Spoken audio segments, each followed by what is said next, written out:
I'm Mark Dresner, and welcome to Partnerships TV, featuring the experts and leaders at the forefront of clinical development and trials today. Joining us is Mark Travers. He is the Vice President and Global Head of Clinical Study Units for Sanofi. Mark, welcome to the program. Thank you, Mark. It's nice to be here. It's a pleasure to have you. How is the nature, if I can dive right in, of partnerships between big pharma organizations like Sanofi and CROs changing, and why? Well, Mark, I think that pharmaceutical companies now realize that they do not necessarily have the expertise, nor do they need to have the expertise in-house to fully develop drugs. They recognize that others may have that expertise, and that if they partner with the CROs or those who provide the expertise, be it in therapeutic areas or be it in geographic regions or different specialities, they can realize a better development opportunity and better use of their resources. They've also recognized that as drug development progresses, as studies are cancelled, or as programs are increased, or maybe as pharmaceutical companies enter into some licensing and acquisition deals, we may have to bring on resources very, very quickly. We've recognized that partnering with CROs will allow us to meet the peaks and troughs in our workload. By partnering with CROs, we're able to bring on required resources to help us with drug development. Are you finding that the engagement level is much earlier on than perhaps historically, or is that kind of the same? It's changing. We used to be very transactional in our dealings with CROs.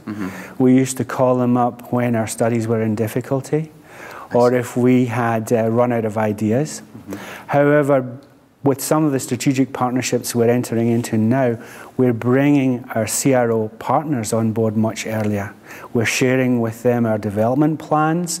We're looking at sharing our pipeline, our portfolio with them, so that they can add value to our development process. So again, we're engaging them much earlier. It doesn't happen across the pharmaceutical industry, but I'm beginning to see it happen much more frequently now. Yeah. Mark, you mentioned strategic partnerships in particular, and in theory, a lot of people talk about them, and it's very nice. In practice, I think it's an entirely different animal. Can you elaborate on that a little bit for us? What does the model look like for a strategic? It is a very good question, and very appropriate question to be asking at such a meeting. It's great in theory, but the devil is in the detail, and I think that in order for it to work, there has to be a greater openness from both companies' point of view. We have to share more, we have to open up our portfolios, we have to share goals and objectives. We have to change the mindset within our companies, both from a pharma company point of view and also from a CRO point of view. There has to be a greater sharing, there has to be common goals and objectives, and there has to be a shared value, almost like a shared mission, so that if we embark on a project together, that we are fully aware of the milestones and the deliverables and the objective behind the project. So again, it's very much in terms of the openness, shared values, clear goals and objectives, and strong endorsement from the leadership within the company, public endorsement from our leaders, and again, clear direction from the leadership. And now you're talking about really a rather seismic, if you will, cultural shift, particularly that transparency element. How realistic or how achievable or attainable is the type of model that you've just outlined at this stage, based on your experience? It's very attainable, and one of the things that I have noticed in my discussions with CROs over the last 10 to 15 years is that they have always been very open to a strategic partnership. They may not necessarily have realized what would be involved in such a partnership, but they always looked on the transactional arrangements that we had in the past as one-offs, and they didn't add any value to any relationship. The beauty of the relationship is in building and growing together, understanding how each company works, and where we are trying to get to with respect to our products, our pipeline, and our company objectives. So I think that there is a willingness now within pharma to enter into these strategic alliances. They realize and they recognize the value in having a partnership with a global CRO that complements their existing workforce, their existing expertise, and adds this value that they would not normally have if they were working on a transactional arrangement. The thing that we always put before our management and before our colleagues is that this partnership, this strategic alliance, the sum of the parts has to be greater than the addition. So 1 + 1 should be greater than 2. It should be approaching 3.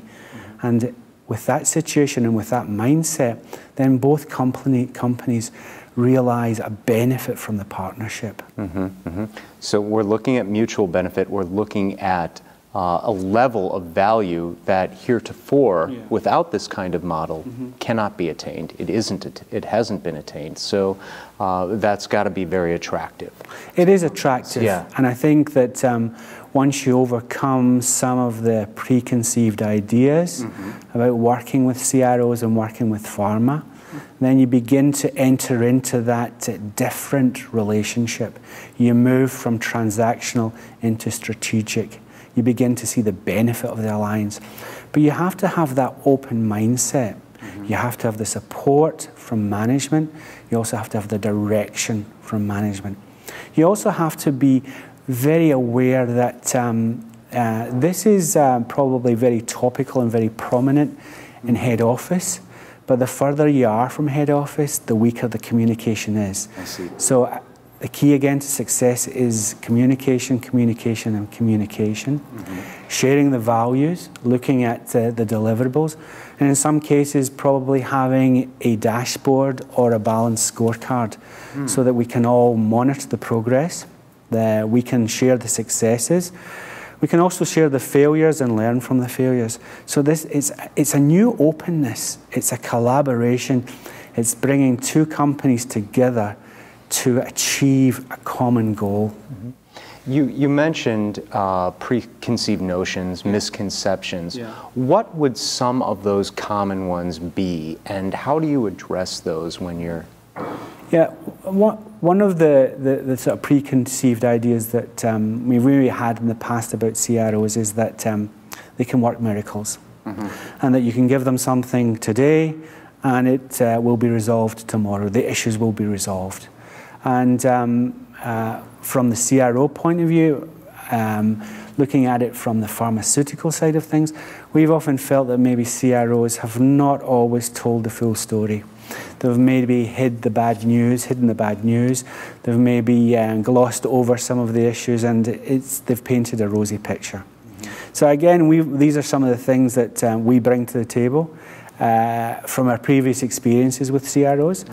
And through the alliance and through the openness and through the shared ideas, we're beginning to dispel some of these preconceived ideas.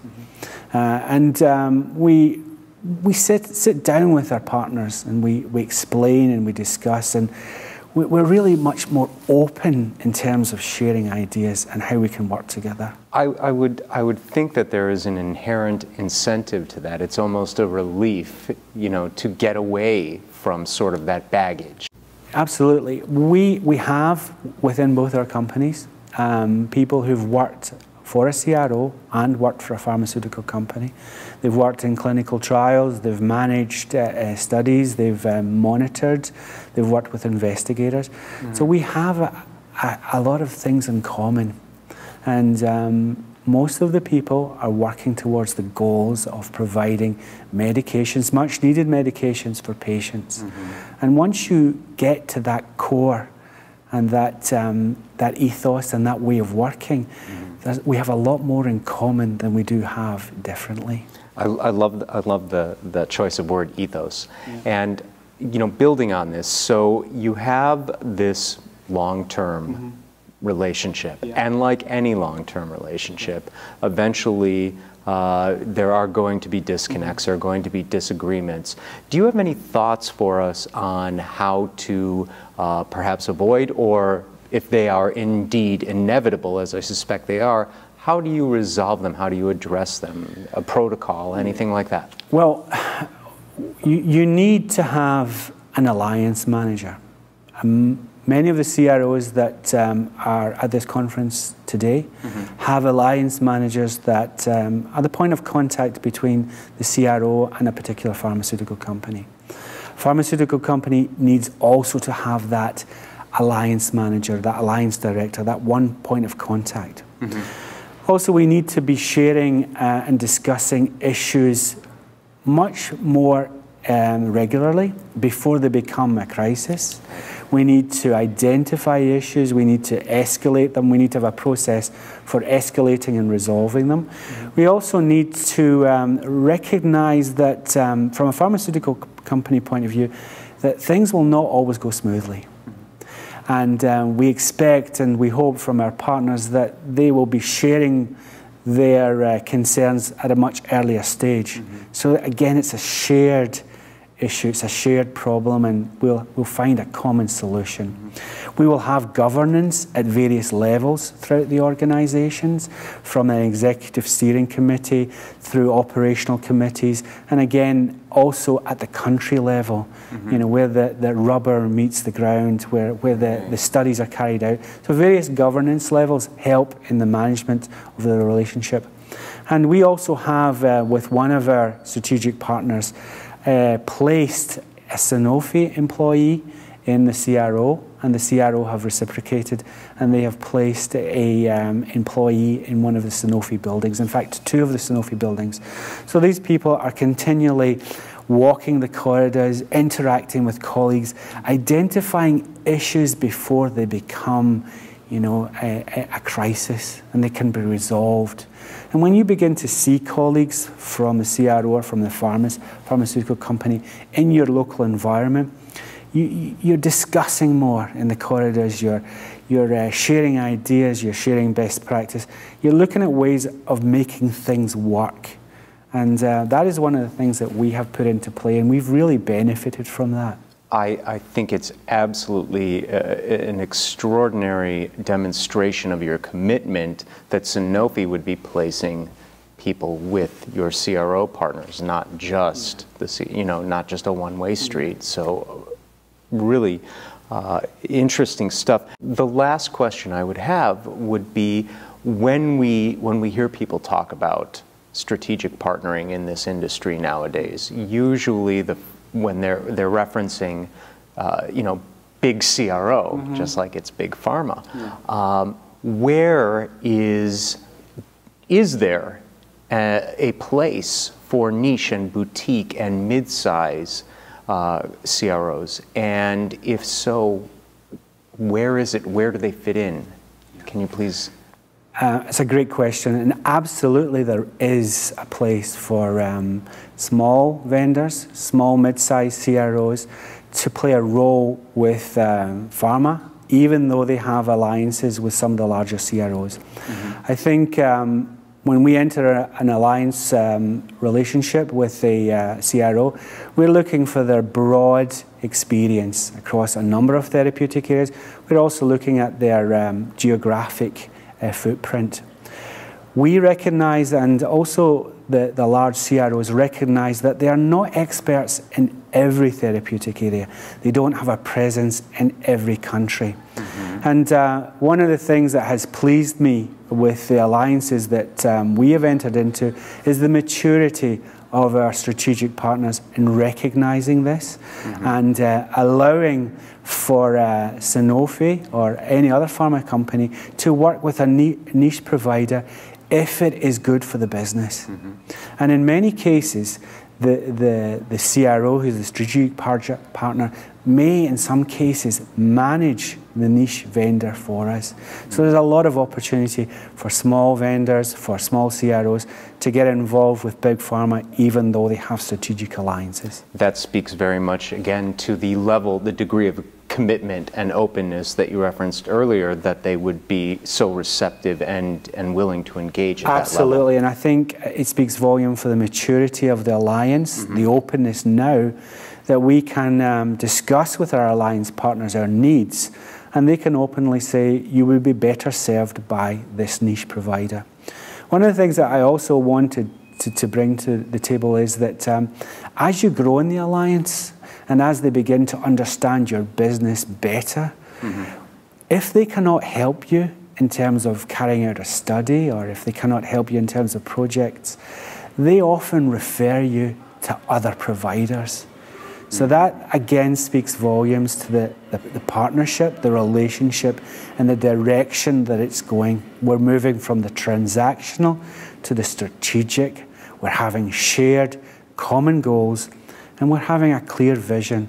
And that, for me, is a big change to what I've seen maybe 10 years ago. So for me, the future looks very promising. And I think that it's a strong path forward with good strategic alliances with large, small, and with niche providers. I think you've given us a very, very encouraging and positive tale for the future at a time where there's a great deal of uncertainty in the industry, Mark. So thank you very much, and thank you very much for your candor too. I really think you've given us a terrific perspective on how to look at this, as well as perhaps a light at the end of the tunnel for some people who have been struggling with partnerships in the vein that you're talking about. On that note, I want to conclude this episode of Partnerships TV. If you would like to learn more about the Partnerships in Clinical Trials Conference and Expo that produces this series, please visit us online at www.clinicaltrialpartnerships.com. Until next time, I'm Mark Dresner. Thanks for tuning in.